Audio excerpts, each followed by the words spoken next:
In a quiet part of England, far from the noise of big cities, there was a small countryside village called Willowford. It was the kind of place where mornings arrived slowly, where birds announced the day before people did, and where the river flowed gently as if it had all the time in the world. The people of Willowford lived simple lives. They did not have much, but they had something far more valuable: community, patience, and the belief that tomorrow could always be better than today. Among the villagers were two families who had grown close over the years. They were not rich. They were not powerful. But they were honest, hardworking, and deeply committed to their children's future. Daniel Thompson was a quiet man. He believed in working with his hands and doing what was right, even when no one was watching. His wife, Sarah, carried kindness wherever she went, often placing other people's needs before her own. They had a young son named Oliver, curious, intelligent, and full of questions about the world. Mark Lewis was known for his strength and determination. Every day, he left home early and returned late, doing whatever work he could find. His wife, Emma, was calm and thoughtful, the kind of woman who listened more than she spoke, but whose words always carried wisdom. They had a daughter named Grace, gentle in nature, observant, and wise beyond her years. On the surface, both families smiled and carried on. But behind closed doors, worries lived quietly in their homes.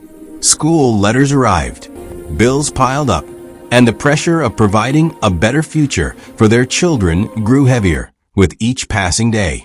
One evening, as rain tapped softly against the windows, both families gathered in Daniel's small living room. The children played quietly on the floor while the adults sat together, holding warm cups of tea. Sarah broke the silence. "The school fees are due again soon," she said softly. Emma nodded slowly. "So are ours." For a moment, no one spoke. The room was filled with thoughts that no one wanted to say out loud. Mark finally sighed. "We work so hard," he said, "yet it feels like we're always catching up." Daniel looked toward the window, where the river could just be seen in the distance. "That river has been here longer than all of us," he said quietly. "It fed our parents and their parents before them." He paused, then added, "Maybe it can help us too, if we respect it and work together." The idea was simple. They would go fishing that weekend, not just for food, but with purpose, with hope, with unity. The days leading up to the trip were filled with preparation. Old fishing nets were cleaned and repaired. Baskets were mended. Food and water were packed carefully. Oliver watched his father work and asked, "Why are we doing all this just to go fishing?" Daniel smiled gently. "Because effort gives meaning to simple things," he replied. Grace quietly packed her drawings into her bag. "I want to remember this day," she whispered. Saturday morning arrived slowly. Mist rested over the fields. The river shimmered softly under the rising sun. The families met by the riverbank, carrying their nets and baskets, breathing in the cool morning air. Emma gathered the children close. "Today," she said gently, "you will learn that patience is just as important as effort." They began fishing. At first, nothing happened. The nets went into the water and came back empty. Minutes passed, then hours. The sun climbed higher in the sky. Arms grew tired. Doubts crept in. Oliver frowned and kicked a small stone into the water. "Why is this taking so long?" he asked. Mark wiped sweat from his brow and replied, "Because life doesn't reward impatience." They rested. They talked. They tried again. Sarah quietly wondered if this had been a mistake. Emma noticed and whispered, "Even if we catch nothing, our children are learning something more important." Grace sat near the water, watching the river flow. "It keeps moving," she said softly, "even when nothing seems to happen." Daniel smiled. "That's wisdom," he said. Then, suddenly, the water shifted. The net tightened. Mark's voice rose with surprise. "I feel something." Together, they pulled, slowly, carefully. The water splashed. Silver scales flashed in the sunlight. Fish filled the net. The children gasped, then laughed, then cheered. But they did not rush. They continued calmly, respecting the river and working together. By the afternoon, their baskets were full.